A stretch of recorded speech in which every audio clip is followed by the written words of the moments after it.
Mateus capítulo 6, a partir do versículo 9, a Santa Palavra de Deus nos diz o seguinte: portanto, vós orareis assim: Pai nosso que estás nos céus, santificado seja o teu nome. Venha o teu reino, seja feita a tua vontade, assim na terra e como no céu. O pão nosso de cada dia, dá-nos hoje.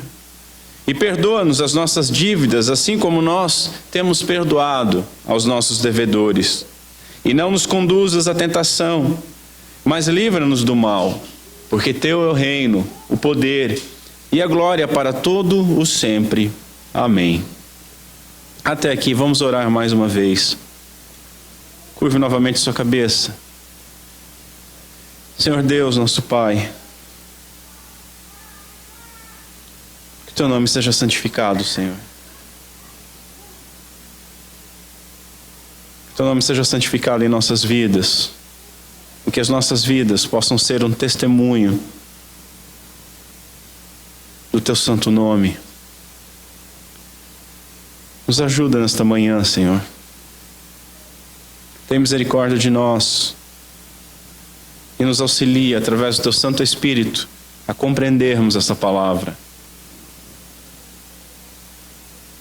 Dá-nos, Senhor, um espírito quebrantado,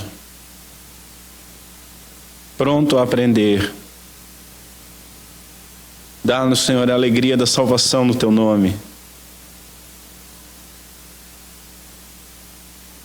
Dá-nos, Senhor, a força para nos comportarmos como teus filhos, honrando o nome do nosso Pai.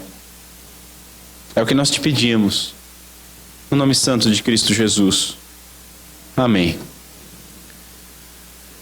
Senhores, nas últimas exposições, nós vimos o ensino de Jesus acerca das obras de justiça ou das obras de piedade. Aquelas coisas que caracterizam a vida cristã, que caracterizam a vida do bem-aventurado.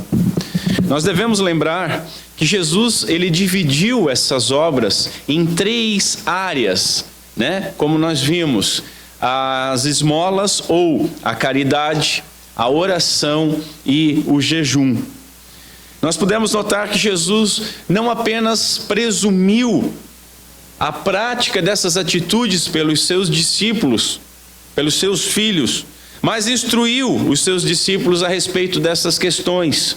Por isso nós devemos prestar atenção nisso. Podemos notar ainda que Jesus, quando apresentou essas obras de justiça, ele estava expandindo o ensino contido no primeiro verso do capítulo 6 de Mateus, aonde normatiza esses atos de justiça.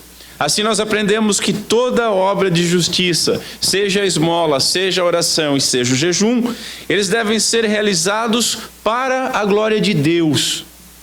Aprendemos também que devem ser feitos de forma discreta, fugindo do orgulho. Orgulho esse que se revela tanto pela busca do aplauso dos homens, quanto pela busca da autogratificação, da vanglória. Tudo isso para que o crente seja visto pelo único que importa que ele seja visto, apenas pelo seu Pai, que vê em secreto e que o recompensa, que recompensará os seus filhos. Após nós vermos estas coisas, nós devemos então retornar agora à estrutura da oração ensinada pelo nosso Senhor Jesus Cristo, que é comumente chamada de oração do Senhor, de Pai Nosso ou de oração dominical. Eu já tive o privilégio de expor verso a verso a oração do Pai Nosso em 2 oportunidades distintas e anteriores. Uma série isolada só a respeito do Pai Nosso, que a gente iniciou aqui desse púlpito, no dia 3 de abril de 2016. Depois, expondo o breve catecismo, a partir da pergunta 100, que fala a respeito da oração do Senhor, a partir do dia 29 de novembro de 2017. E agora vamos retornar a esse estudo. Contudo, mesmo quando nós encerrarmos mais esta sequência, nós poderemos afirmar que avançamos muito pouco em desenterrar os infindáveis tesouros que se descobrem quando nós entendemos, quando nós compreendemos cada um dos termos desta oração. Nessa oração, nós encontramos um perfeito resumo das instruções do nosso Senhor sobre como se deve orar e sobre o que se deve orar. Com um exemplo que é magnífico, na sua relação entre brevidade, pois é muito breve, e alcance das suas petições, ensinando aquilo que são petições aceitáveis de serem feitas ao Pai, em nome do Filho. O nosso Senhor nos instrui, e ainda por sua bondade, nós recebemos extraordinário fortalecimento, no sentido de que, assim podemos dizer, Ele faz com que nós oremos através da sua boca. E acontecendo isso, evidentemente, não lhe pediremos nada que seja desarrazoado, que seja ridículo ou que seja fora de lugar, nos instrui Calvino. Ao meditar nessa oração, outra coisa se faz impossível. É impossível não pensar nos milhares e milhares de santos ao longo da história da igreja, em todas as eras da igreja, que encontraram aqui nesta oração uma expressão adequada dos seus mais profundos e santos anseios. Nós falamos um pouco a respeito de oração quando vimos aos atos de justiça. E nós dissemos o seguinte: orar é difícil. Orar é difícil, é muito difícil. Essa é a mais extraordinária atividade da alma humana, diz Lloyd Jones. Por quê? Porque nós, criaturas, estamos erguendo a nossa voz para falar com o nosso Criador. E por seguinte, ao mesmo tempo, serve de teste final da verdadeira condição espiritual do homem. Continua Lloyd Jones. E lembrando de uma frase de efeito de Spurgeon: como que um filho de Deus não vai orar? Os filhos de Deus têm obrigação e têm o seu gozo, a sua alegria em orar. Agora, qualquer outra coisa que fizermos na nossa vida cristã será mais fácil do que orar. Como eu afirmei na exposição a respeito da oração, nenhum grande homem de Deus ao longo da história, ele menosprezou a dificuldade de orar. Todos eles falaram e escreveram sobre a dificuldade de orar, de como nós somos relapsos com isso, de como encontramos dificuldade de separar tempo, de separar palavras, de abrir os nossos corações. Salvo um exemplo aqui, outro ali, de instrução meio apavorante, como John Wesley, que dizia que não considerava um homem que não orasse pelo menos 4 horas por dia. Presumir-se que quem fala isso ore 4 horas por dia. Mas todos os homens de Deus, em uníssono, relatam a dificuldade da oração. E eu reafirmo o que eu disse na ocasião: eu desconfio que todo aquele que fala com muita facilidade do ato de orar, ele pouco ora, e ele fala sobre aquilo que ele não pratica e sobre aquilo que ele pouco entende. Mais uma vez, o querido pregador de Gales, o Dr. Lloyd Jones, que era muito conhecido como um expositor bíblico de primeira, ele diz o seguinte: Deus sabe que é muito mais fácil pregar em um púlpito do que orar. Observando o modelo de oração oferecido pelo Senhor, nós vemos que contempla petições claras e diretas. São simples, breves, claras, diretas, apesar de profundas, e são de uma reverência dependente assustadora. Há tanto a reverência quanto a dependência muito clara, quando nós compreendemos o significado do que é pedido aqui, e que Deus nos auxilie a compreender mais profundamente. A oração do Senhor, ela possui uma estrutura clara, ainda que haja uma certa controvérsia totalmente infrutífera a respeito dela ter 6 ou 7 petições. Não nos interessa muito se ela tem 6 ou 7. Interessa entender o que ela nos instrui a pedir e como nos instrui a pedir. E o que fica evidente é a divisão dessas petições que já podem nos ensinar bastante sobre o nosso Senhor e sobre nós. É isso que é dividido. A oração é com respeito a coisas do nosso Deus e com coisas do nosso dia a dia. E aí nós já entendemos uma coisa. Ela não é uma oração a respeito do meu Deus. E não é uma oração a respeito do que eu preciso. Mas é uma oração a respeito do nosso Deus. Daquelas coisas que nós precisamos e que nos interessam. As 3 primeiras petições, elas dizem respeito exclusivamente à glória de Deus. Santificado seja o teu nome, venha o teu reino, faça-se a tua vontade.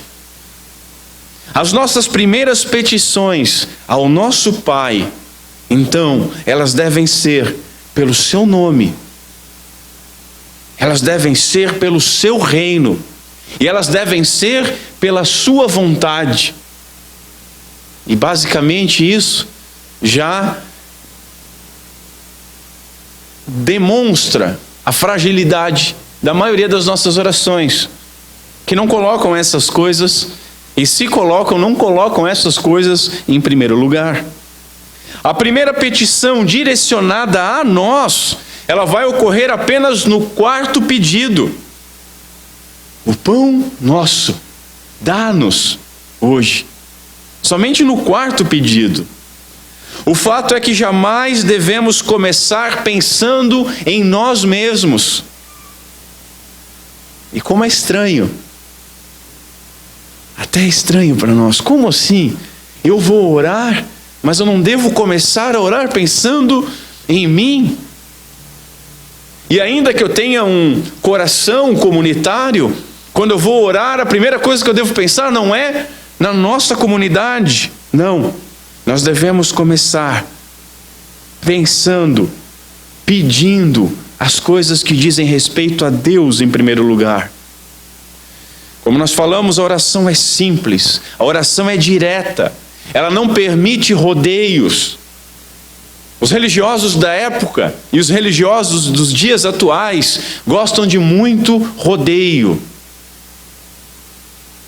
Ó Deus de Abraão, Isaque, Jacó, tu que criaste céus e terra, tu que conduzistes o teu povo pelo deserto, e vai, e blá blá. Não estou dizendo que nós não devemos adorar e glorificar a Deus pelo que é ou pelo que Ele faz, mas a oração é simples e direta. Ela não tem rodeios. E Deus, senhores, Ele não precisa ser lembrado de quem Ele é, do que Ele fez. Mas é bom nós lembrarmos a quem nós oramos. E primeiramente pedirmos pela sua honra, pela sua glória, pelo seu reino, pela sua vontade, antes de nós pedirmos qualquer coisa a nós mesmos. Mesmo porque pedindo estas coisas nos são bênçãos. E notem que mesmo quando nós aparece nas petições, é pedindo pelo nosso sustento, é pedindo pelo nosso perdão, é pedindo pelo nosso livramento, ou seja, é um clamor dependente pelo cuidado básico para a glória de Deus.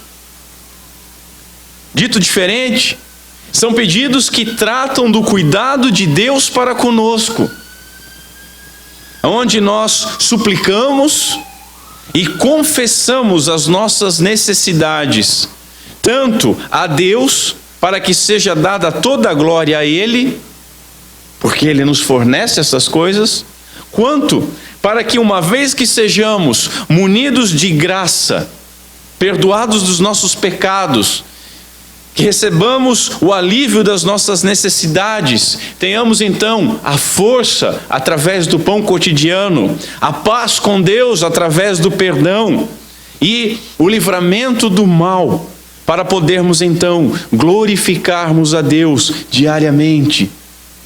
Tudo redunda sempre no nosso fim essencial, que é glorificar a Deus.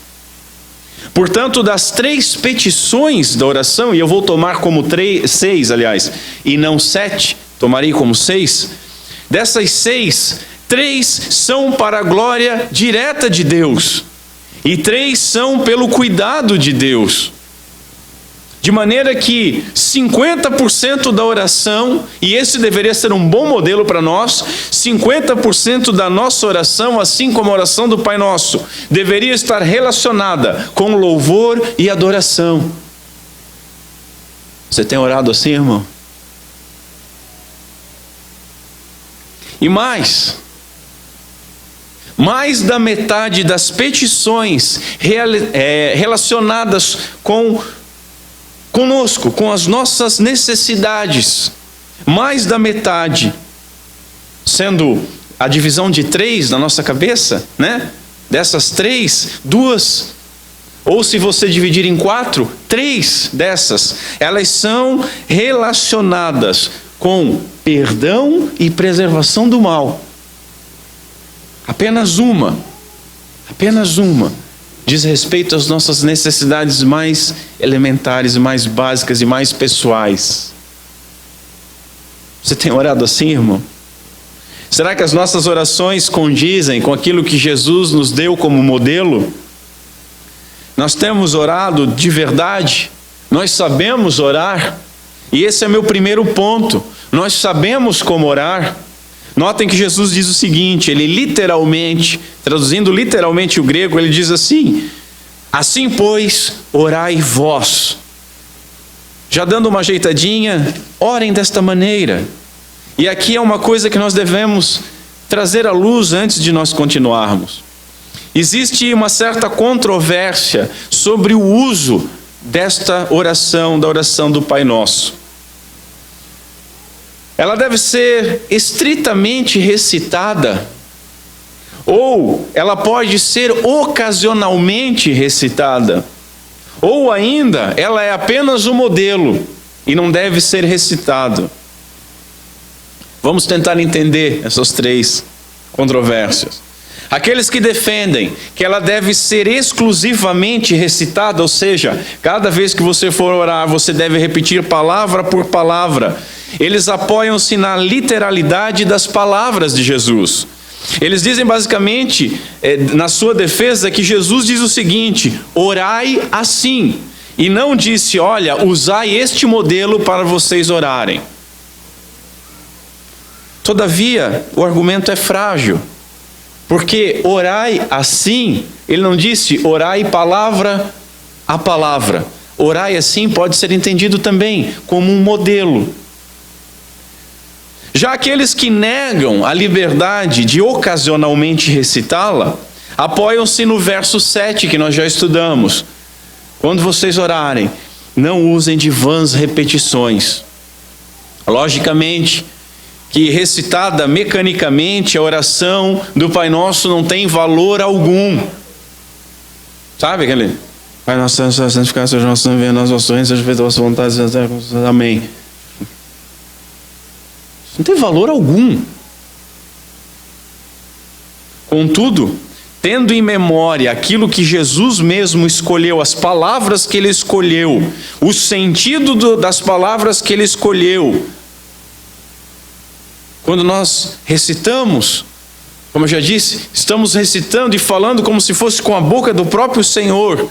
Eu creio que ela pode sim ser recitada ocasionalmente, desde que cada termo seja recitado com reflexão e com fé. Ocorre o mesmo quando nós oramos o credo. Você pode fazer só uma decoreba, mas ele não é para ser uma decoreba, é uma confissão de fé. E se você usar as palavras do Pai Nosso, entendendo o que você está falando, com fé e entendimento em cada termo, não há problema algum. Há aqueles que proíbem. Orar com entendimento torna essa oração uma oração amigável e familiar, diz um pai da igreja, pois rogamos a Deus com a sua própria oração. Portanto, eu concordo com Stott. Nós podemos usá-la como ela é e também como modelo para as nossas próprias orações. Nós podemos utilizar ou não as mesmas palavras, todavia não estamos presos a uma oração restrita. Podemos utilizá-las, mas podemos ir além, sendo então ela utilizada como uma espécie de estrutura, de esboço, de pontos aos quais nós podemos orar. Não oramos somente com essas palavras, diz Tomás de Aquino, mas também com outras concebidas no mesmo sentido e com as quais os nossos corações se inflamam. Quando Jesus afirma, vós orareis assim, este vós está em contraste com os gentios e com os hipócritas. Está em contraste com aqueles que usam vãs repetições, com aqueles que querem se mostrar e com aqueles que utilizam muitas palavras achando que assim o Senhor vai ouvir. Há um contraste entre os bem-aventurados e os hipócritas. E sobre essa hipocrisia e vãs repetições a gente já falou antes. Qualquer coisa relembre, vá lá no YouTube e ouça novamente a mensagem. O que deve ser dito aqui, hoje e agora, é que não importa quão desesperadoras e urgentes sejam as circunstâncias que nós estamos vivendo, não importam quais sejam os apuros daqueles que oram, o que importa é que quando um bem-aventurado ora, ele inicia um ato de louvor, de adoração e de invocação a Deus. E aí isso nos leva ao segundo ponto. O que aprendemos com a invocação dessa oração? Pai Nosso. O breve catecismo diz que essa invocação nos ensina que devemos nos aproximar de Deus com toda santa reverência e confiança, como filhos a um Pai poderoso e disposto a nos ajudar. E também nos ensina a orar com os outros e pelos outros. Senhores, talvez não haja oração mais conhecida. Talvez não haja oração mais recitada. Pessoas se concentram para um jogo de futebol, trocam umas palavras e fazem uma corrente e oram Pai Nosso. Eu vi retratado num filme, e tenho certeza que isso não é um descolar muito grande da realidade, traficantes que iam tomar um outro morro, fazendo oração antes, para proteção. Sei de bandidos que recitavam o Pai Nosso antes de fazer as suas atividades criminosas, por proteção. Afinal, dizem eles, eu também sou filho de Deus. E nós vamos ver, será que são? Essa oração, quando acontece alguma catástrofe, as pessoas têm 3 costumes. Um é se reunir ao redor do piano para tocar Imagine e pedir um mundo sem religião, né? Nos versos de John Lennon. A segunda opção é um minuto de silêncio, que muda bastante, ajuda, auxilia bastante as coisas. E o terceiro, não menos bizarro, é reunir todo mundo para fazer uma oração do Pai Nosso. Vamos orar. Mande seu pensamento positivo, seu desejo, como se isso tivesse algum valor. Recitar aquelas palavras no vazio, pessoas que não conhecem nada.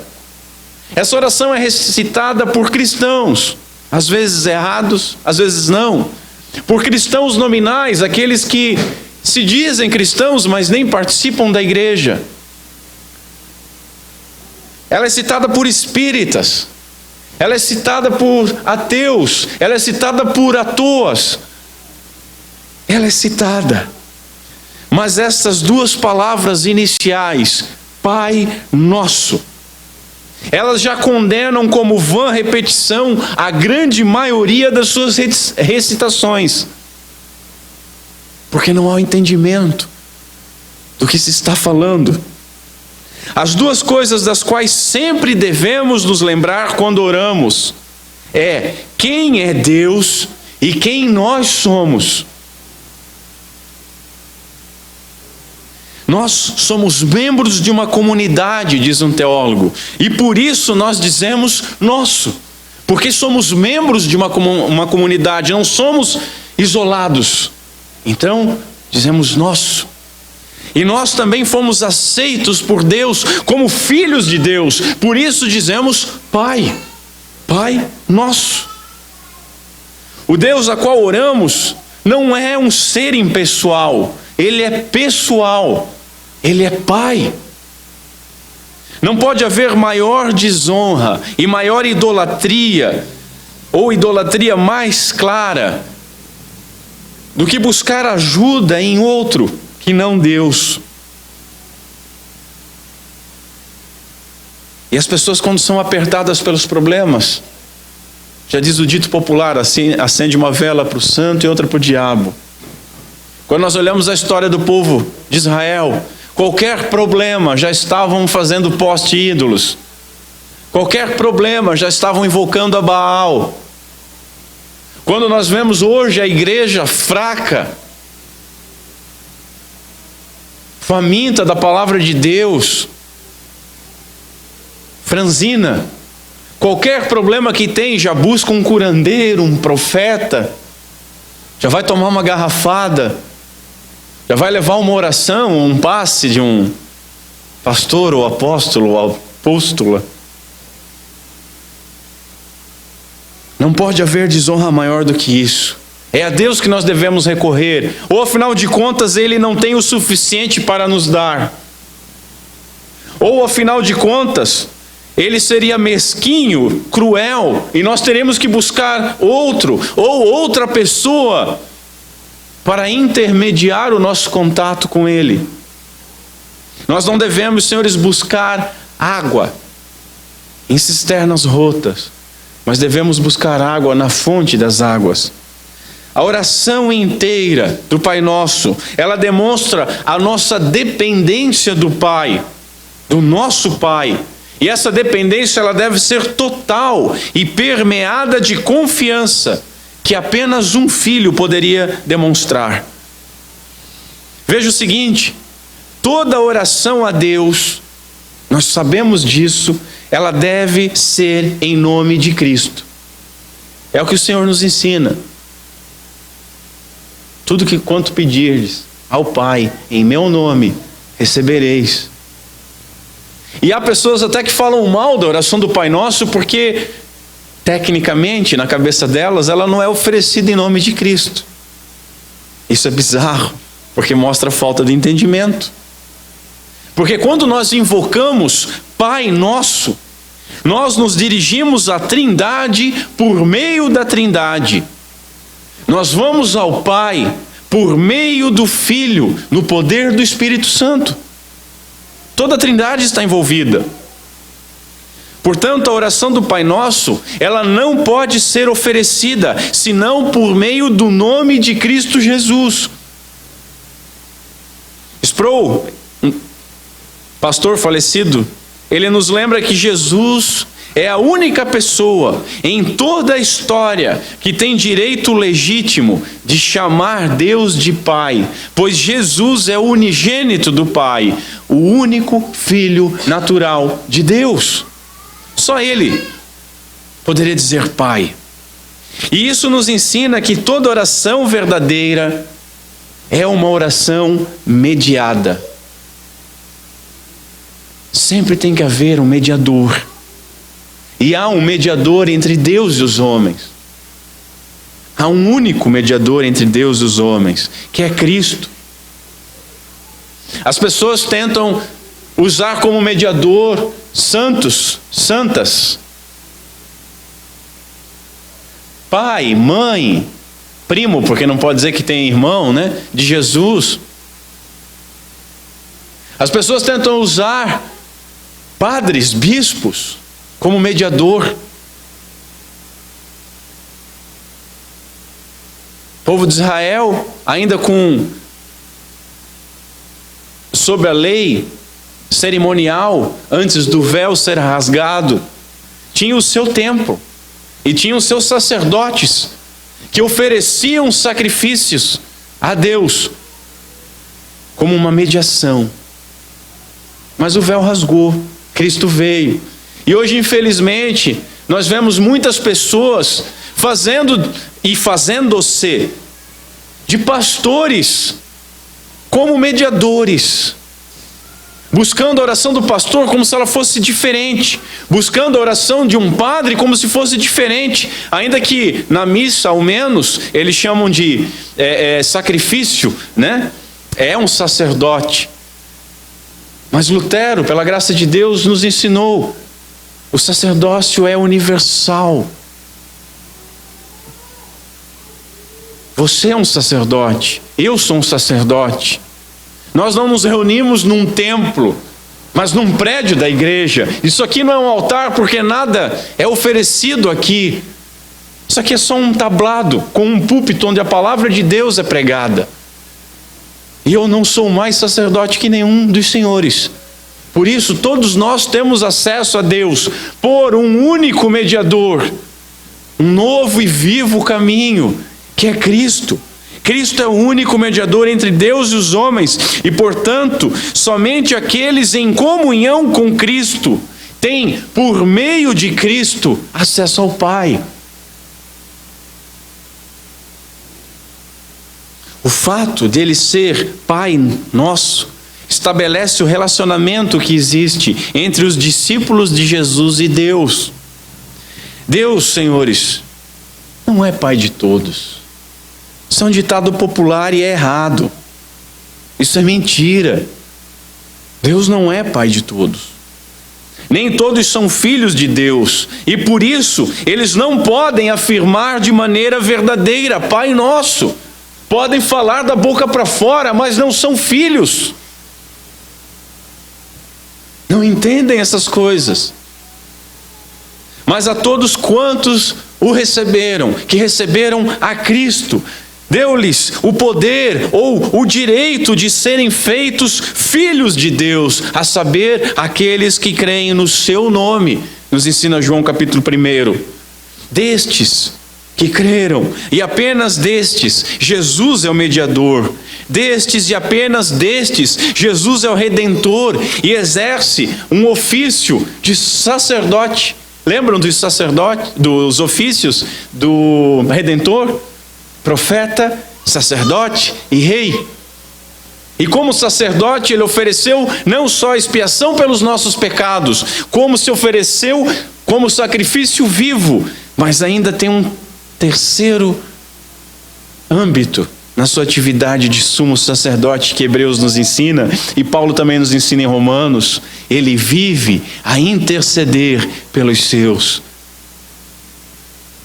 Deste modo, quando chamamos Deus de Pai, inevitavelmente estamos fazendo isso por meio do Filho, pois é por meio dele que nós somos adotados pelo Pai.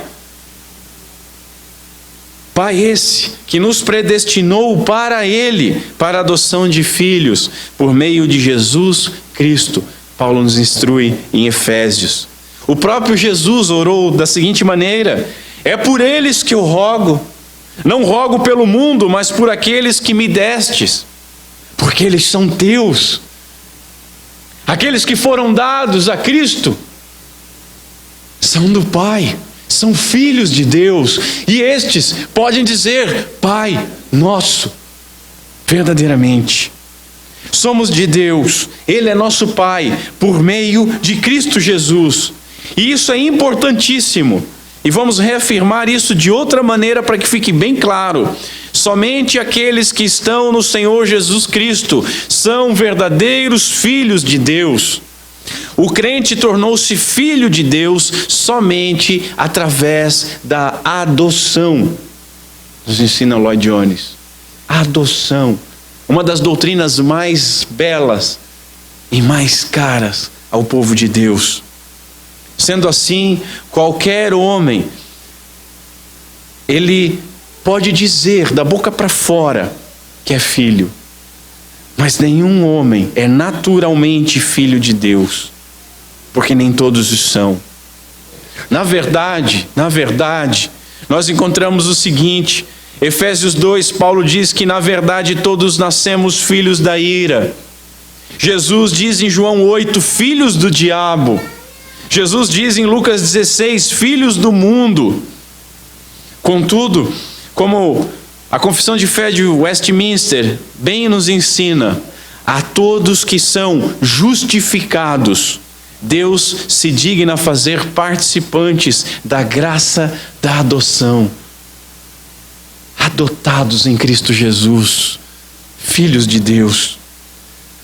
O breve catecismo, falando sobre a doutrina da adoção, diz que a adoção é um ato da livre graça de Deus, pelo qual somos recebidos no número de filhos de Deus e temos direito a todos os seus privilégios. E qual é o primeiro privilégio? Poder chamar de Pai. Pai nosso.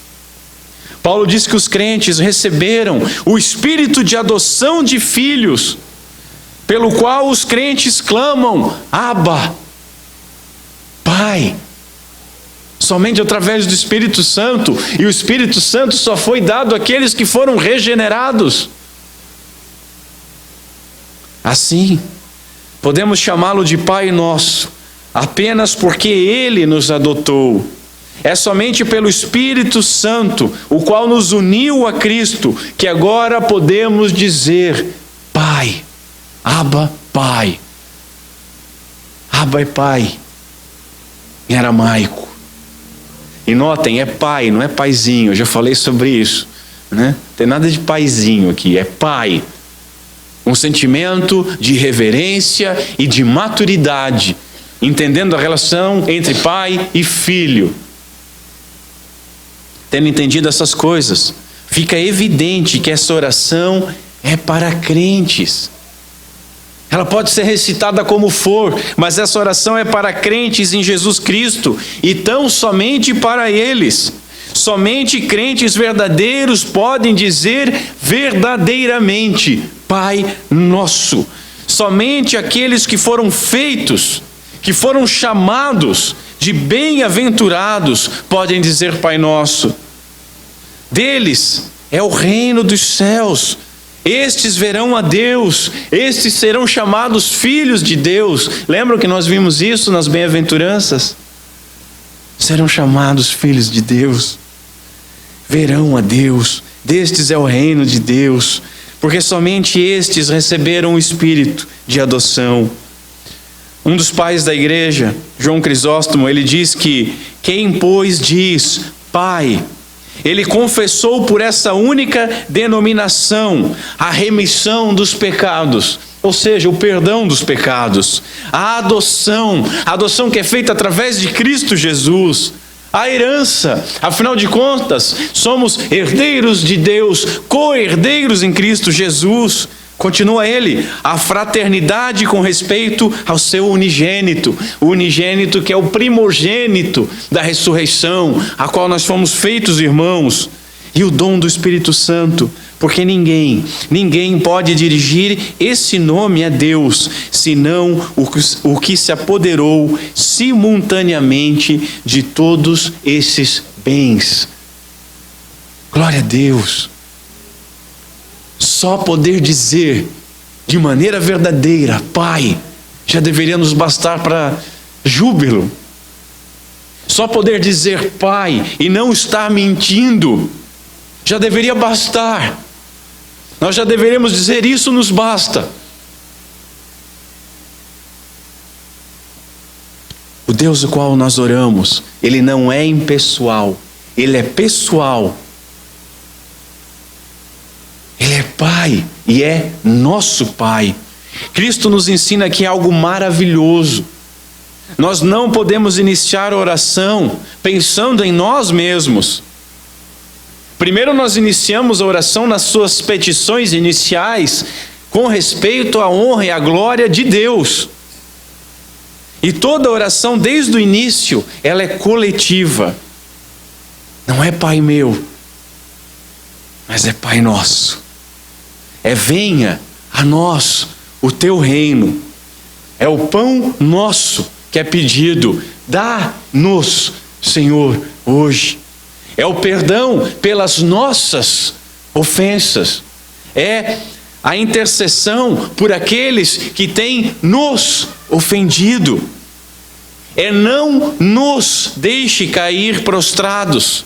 É nos livre do maligno. Não é uma oração individualista. Não é uma oração voltada para o próprio umbigo, em si mesmada. Nós não fomos adotados sozinhos.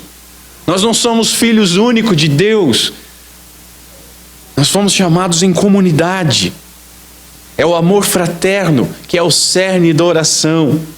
Quando oramos Pai Nosso, nossos olhos voltam-se a Deus como nosso Pai.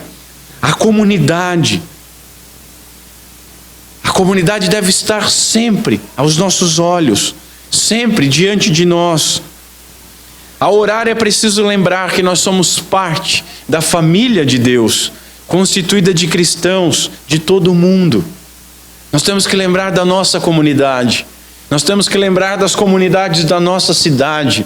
Nós temos que lembrar de todas as comunidades que se chamam por cristãs no mundo.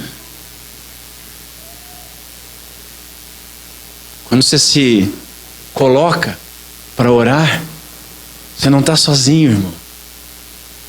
Você não pode ir a Deus sozinho. Você não foi chamado sozinho. O reformador de Genebra faz uma bela analogia. Calvino diz que quando nós amamos um pai de família, nós abraçamos todos os membros desta família pelo amor que nós sentimos ao pai. Não é verdade? Às vezes até os filhos são meio chatinhos, mas você ama o pai. E você derrama esse amor, estende esse amor também para esses filhos. E nós somos os chatinhos na história. Assim, tendo especial afeto pelo Pai Celestial, como não demonstrar afeto pelos filhos de Deus, pelo seu povo, pelo corpo celestial e místico do seu Filho, pelas pessoas que custaram o sangue do nosso Salvador? Como não teremos eles em mente? Quando dizemos Pai Nosso, devemos incluir o bem de todos nas nossas orações. Cipriano disse que a oração é para nós pública e comum. E quando oramos, não rogamos por um só, mas por todo o povo. Porque nós, todo o povo, somos um só. Quis o Senhor que cada um rogasse pelos demais, assim como Ele, sendo um, carregou a todos. Se nosso Senhor carregou a todos pelo Calvário e na cruz, como é que nós não vamos carregar na oração? Como é que não vamos carregar as cargas uns dos outros? Claro que o óbvio precisa ser dito. Há tempo para tudo e todo o propósito. Eu não estou dizendo aqui que você nunca pode orar por você. Não é isso que eu estou falando. Não saiam por aí dizendo, o pastor Alberto disse que eu nunca posso orar por mim. Eu tenho que orar sempre pela comunidade. Não. Nós oramos por nós, óbvio. O que nós não podemos fazer é esquecer que nós não estamos sozinhos. Esquecer que o Pai não é só teu ou só meu, é nosso. E esquecer que toda a comunidade também precisa das nossas orações. Em terceiro lugar, aonde está o nosso Pai? Aqui diz, está nos céus. E olha que coisa maravilhosa diz em Eclesiastes, capítulo 5. Não te precipites com a tua boca, nem o teu coração se apresse a pronunciar palavra alguma diante de Deus. Porque Deus está nos céus e tu estás sobre a terra. Assim, sejam poucas as tuas palavras. Aqui a gente tem até uma instrução novamente que bate com a instrução do Senhor no Pai Nosso. Com as vãs repetições, o muito falar. Tem gente que acha que falando muito vai mover o coração de Deus. E aí acaba falando muita bobagem. Que nós possamos falar pouco. E lembremos que nós estamos na terra e Deus nos céus. Calvino diz que daqui nós não podemos raciocinar de maneira precipitada que Deus está limitado à circunferência dos céus, como se Deus estivesse recluso e circunscrito em um recinto reservado, como se ele estivesse de alguma maneira limitado. Senhores, é errado até mesmo imaginar que Deus possa ser contido pelo céu, limitado pelo céu. Nós não podemos jamais cair neste erro. A Bíblia nos afirma que não há nada que possa limitar a grandeza de Deus. Nem os céus dos céus podem contê-lo, diz 1 Reis. Que o céu é o seu trono e a terra o estrado dos seus pés, Isaías 66. Em outro lugar em Isaías, assim diz o alto e sublime, que habita a eternidade, o qual tem nome de santo, a qual nós devemos orar para que o nome seja santificado. Habito no alto e santo lugar, mas habito também com abatido e contrito de espírito, para vivificar o espírito dos abatidos e vivificar o coração dos contritos. Assim, não podemos pensar em termos geográficos, em termos de altitude. Temos que pensar em termos de elevação. É isso que significa estar nos céus. Elevação. Em primeiro lugar, isso nos lembra que o nosso socorro vem do alto. E o que significa que o nosso socorro vem do alto? Significa que não vem do braço da carne, mas vem das mãos de Deus. Mesmo em meio a tormentas da vida, nós devemos olhar para o alto, ou seja, para fora de nós, para fora dos nossos problemas, para além dos homens, buscando a Deus, de onde vem o nosso socorro. Quando diz nos céus, não confina a presença de Deus a esse lugar, mas eleva da terra o que ora, fixando nas mais altas regiões, fala João Crisóstomo. Vou repetir, quando diz nos céus, não confina a presença de Deus a algum lugar, mas eleva da terra aquele que está orando.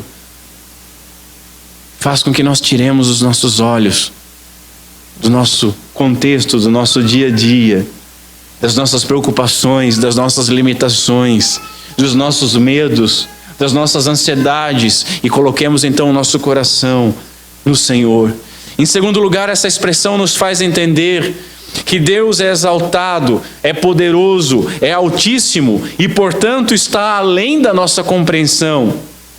Essa expressão nos ensina a transcendência de Deus. O que é ser transcendente? É ser totalmente o outro, é estar totalmente fora, é ser totalmente santo, acima, além. E nos fazer gozar, entendendo a sua transcendência, da sua imanência. Ele está no coração contrito. Ele está agindo e intervindo em nosso meio. E essa imanência é uma imanência de Pai. Ele interage em nosso meio com os seus filhos como um Pai amoroso. Ao buscá-lo, nós somos elevados acima de todo o sentido do corpo. Nós não precisamos sentir um arrepiozinho. Nós vamos além disso, de toda a alma e de todo e em cada lugar, pois os céus estão acima de todo lugar. Não é verdade? Pai nosso que estás nos céus. Lembrando, Deus não está limitado nos céus, mas aonde nós estivermos, há um céu sobre a nossa cabeça. Se você estiver no mais alto dos montes, o céu ainda está sobre a cabeça. Se você estiver no mais profundo abismo, o céu ainda está sobre a cabeça. Se você estiver numa caverna ou debaixo d'água, o céu ainda está sobre a cabeça. Isso nos ensina que Deus está conosco e sobre nós, em todo e qualquer lugar. Dessa mesma forma, Deus está sempre conosco. E orar, Pai nosso que estás nos céus, nos eleva. Faz com que nós coloquemos a cabeça para cima, Sabe avestruz que fica com a cabeça no buraco e não enxerga a sua dificuldade? Faça com que nós olhemos para o alto, de onde vem o nosso socorro. Nos céus indicam a autoridade e o poder que Deus tem na qualidade de Criador e governador de todas as coisas. Aquele que está acima de todos nos céus, Ele governa o mundo todo e por nada nem ninguém é governado. E é esse que nós pedimos, que o seu nome seja santificado. E com isso vai o meu quarto ponto. Como santificamos o nome de Deus? Essa é a nossa primeira petição na oração. Notem, eu vou falar pouco sobre a petição. Falei muito sobre a apresentação da oração, a introdução, a invocação. Porque se nós entendermos direitinho a invocação, o Pai nosso que está nos céus, fica muito mais fácil de compreendermos a primeira petição: santificado seja o teu nome. Ao orar isso, senhores, nós pedimos que Deus nos habilite, não somente a nós, mas aos outros também, já que é o nosso Pai, a glorificá-lo em tudo aquilo que Ele se dá a conhecer e que Ele disponha de tudo para a sua glória. Isso nos ensina o breve catecismo, questão 101. Essa petição, santificado seja o teu nome, ela pode ser traduzida da seguinte forma: que o seu nome seja honrado, ou então que o seu nome seja reverenciado. E aí nós devemos parar diante disso e nos assustar. Devemos dizer assim: que oração! Que oração que o Senhor nos ensinou. Quando os filhos de Deus oram, a primeira coisa que eles pedem, o seu primeiro pedido, é a respeito do Pai, adorando. Que oração, senhores!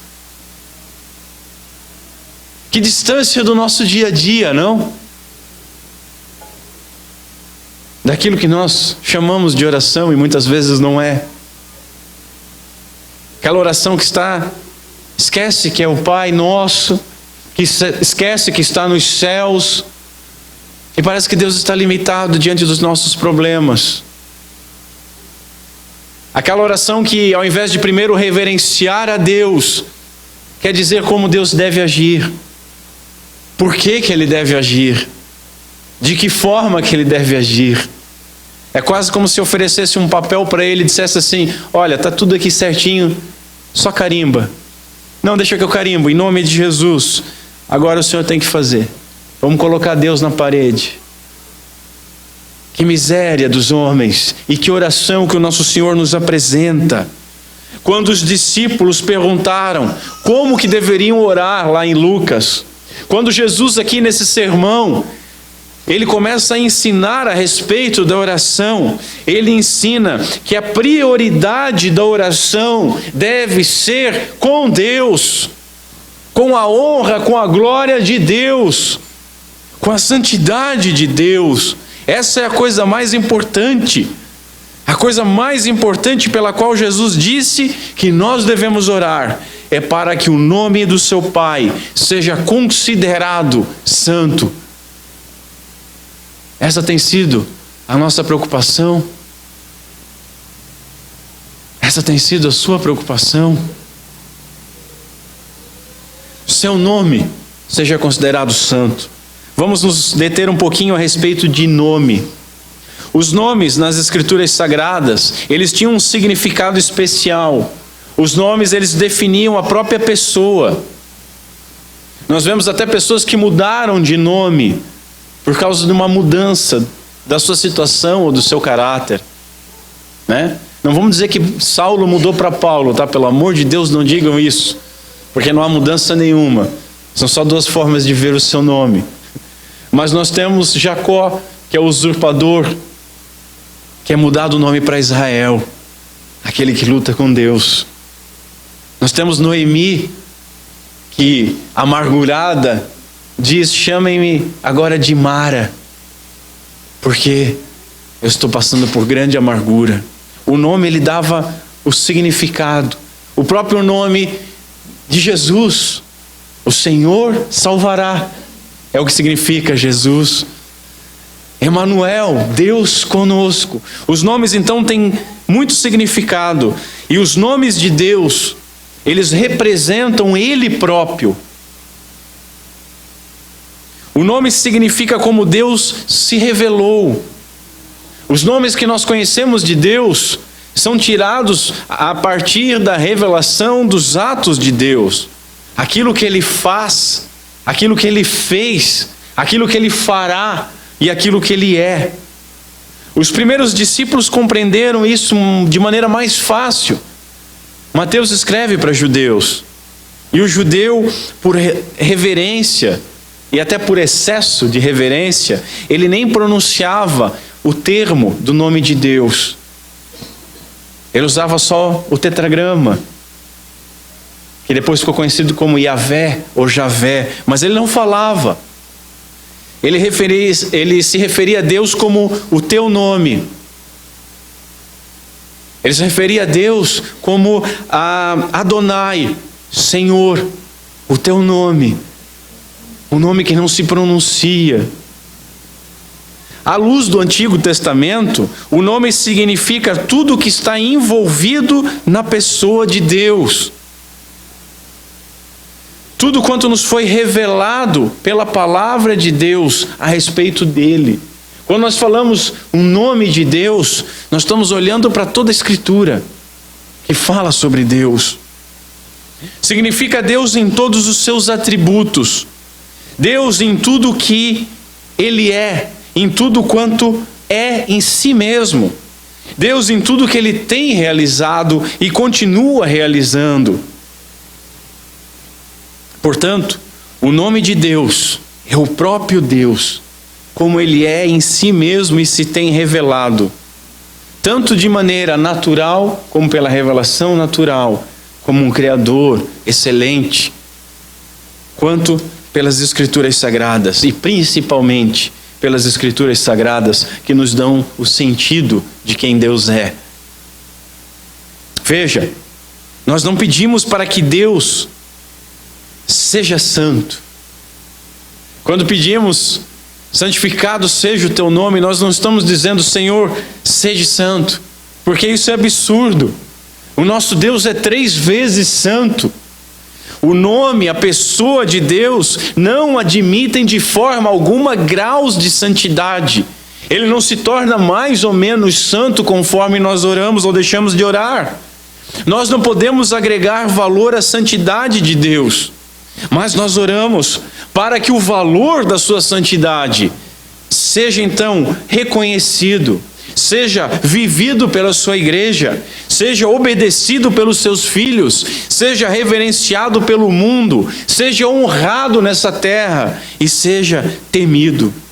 O que nós pedimos é que os seus atributos, a sua honra, a sua força, a sua glória, o seu poder sejam exaltados e conhecidos, que o seu amor, que a sua justiça e que a sua misericórdia sejam não só reconhecidos, mas que sejam glorificados.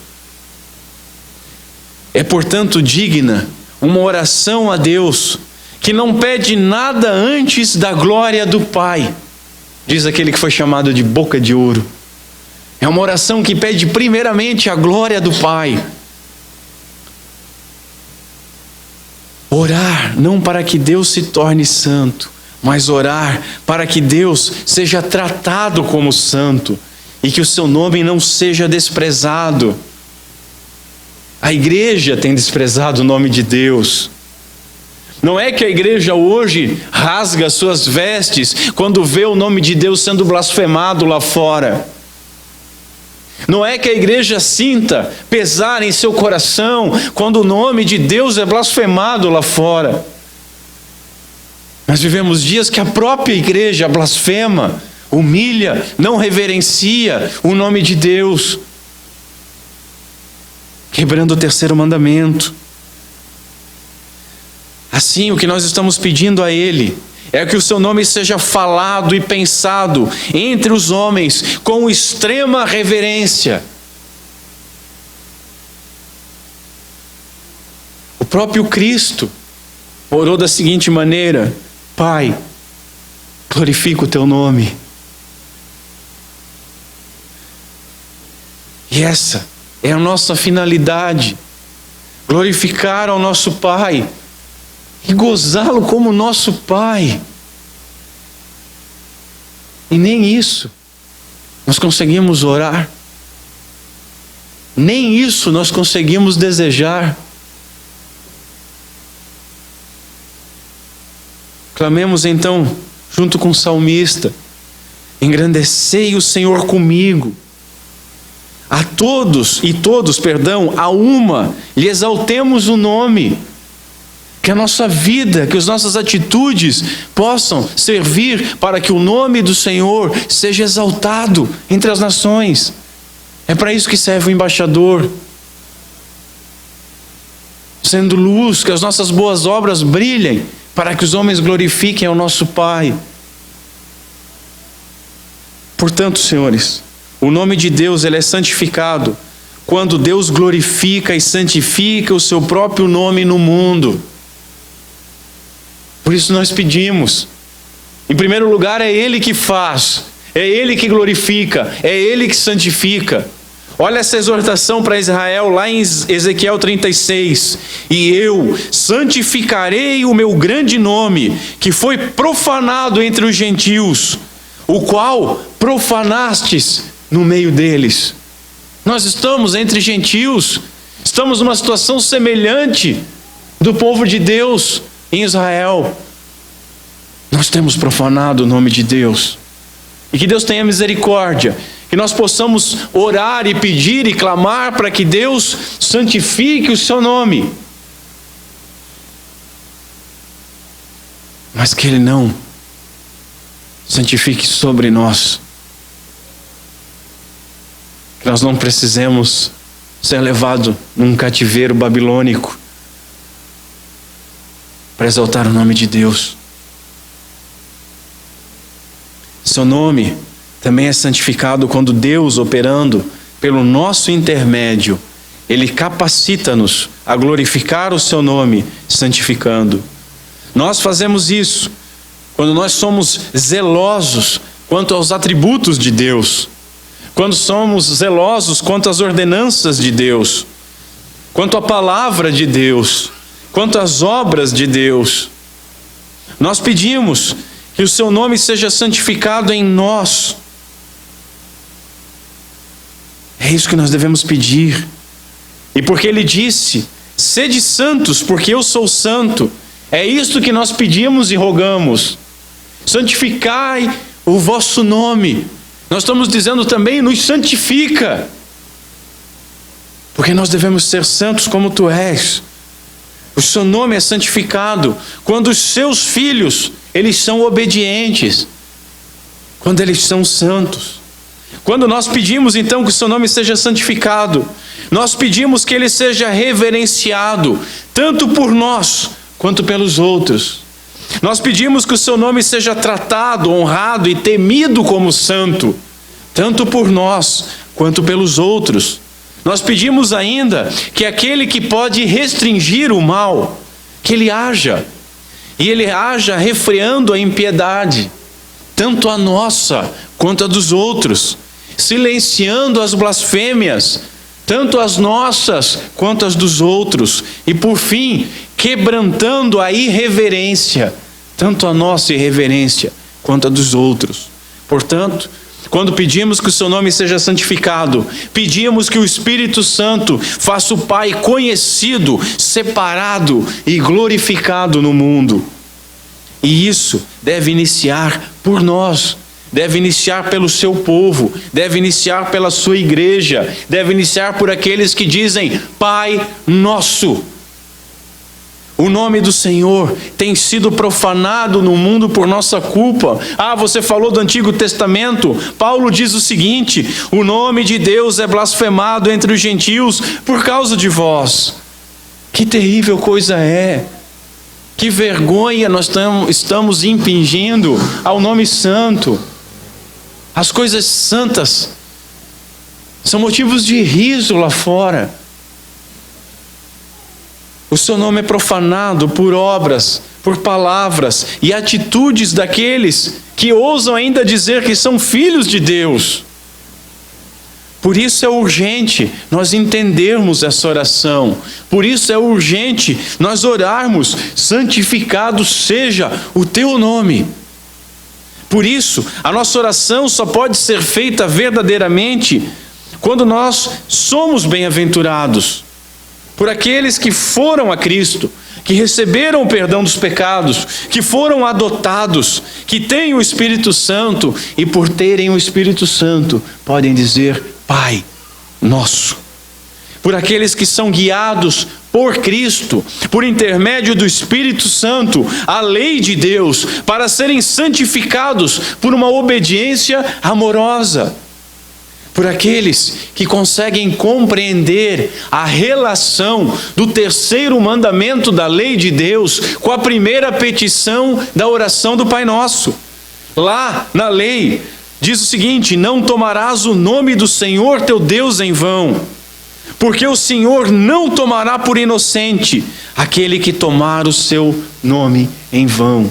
E aqui, Pai Nosso, que está acima de tudo e de todos, santificado e reverenciado seja o teu nome.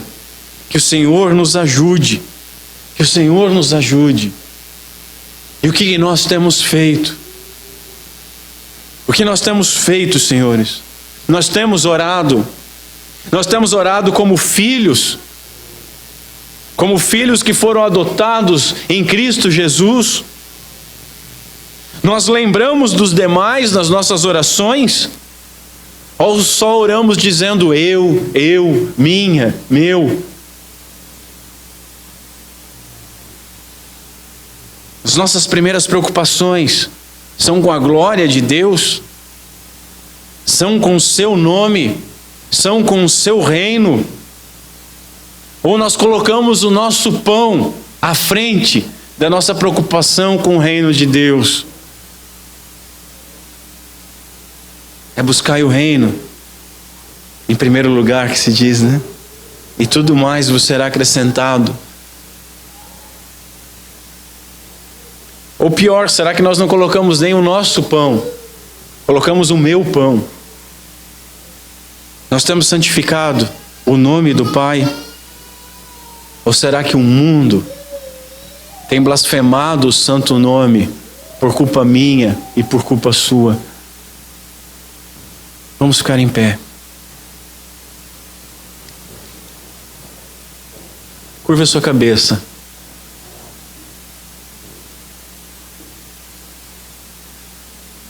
Senhor Deus, nosso Pai,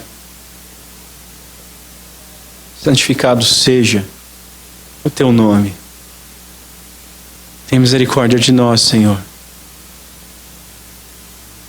Santifica o teu nome no nosso mundo.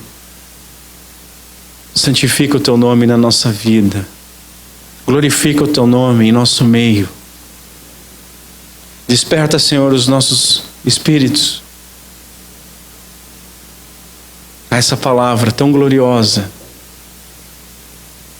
para que nós possamos viver de maneira digna daqueles que se dizem filhos.